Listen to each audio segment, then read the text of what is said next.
All right, let's talk about a name you definitely know. A name that's basically become a synonym for innovation, for design, and yeah, for a whole lot of controversy. Steve Jobs.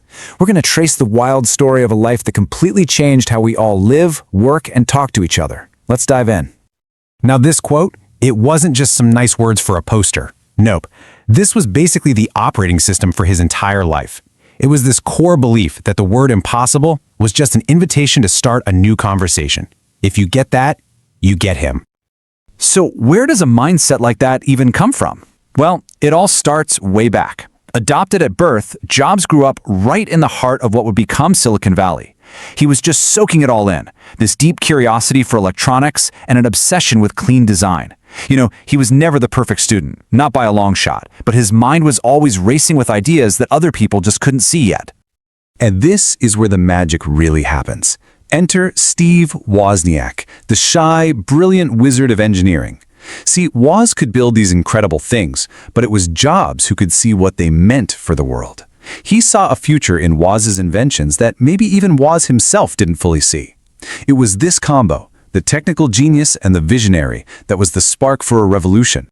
And where does this revolution start? Of course, in a garage. With some borrowed cash and just an insane amount of confidence, the two Steves started building computers.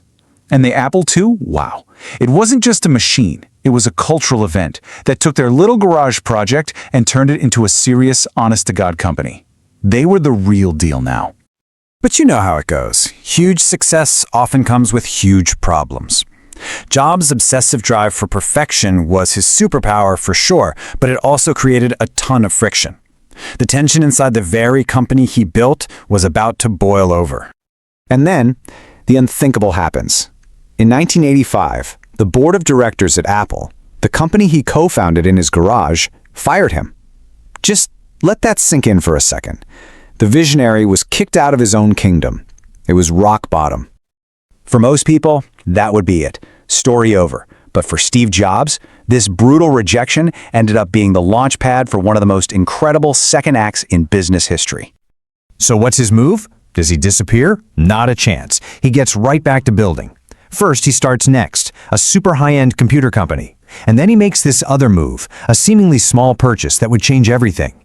He bought a little graphics studio called Pixar.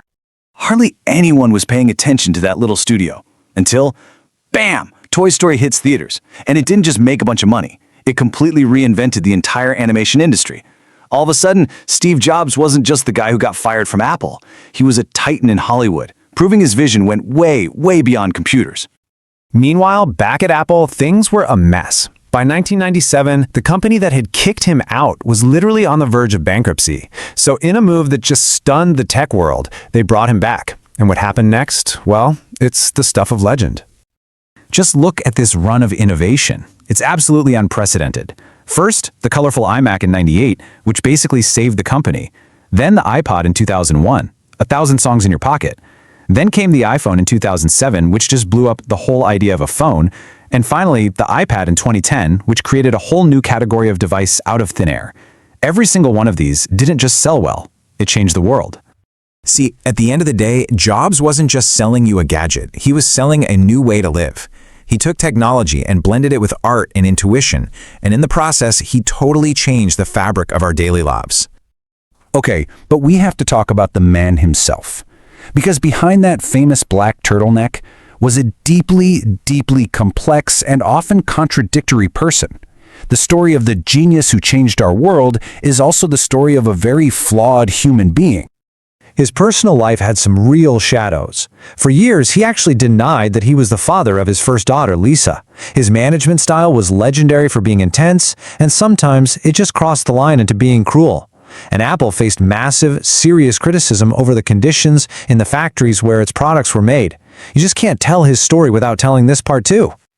After a long fight with pancreatic cancer, Steve Jobs died in 2011. He left behind a legacy that's just impossible to ignore. One that was built not just on shiny, perfect products, but on a messy, brilliant, and incredibly resilient human journey. One filled with spectacular failures and even more spectacular comebacks. So, when it's all said and done, who was he? A genius who gave us the tools of the modern world? A visionary who could literally see the future? or a tyrant who demanded perfection no matter the cost? The thing is, the answer is probably yes to all of them, and that very complexity is what makes his story so powerful and so timeless.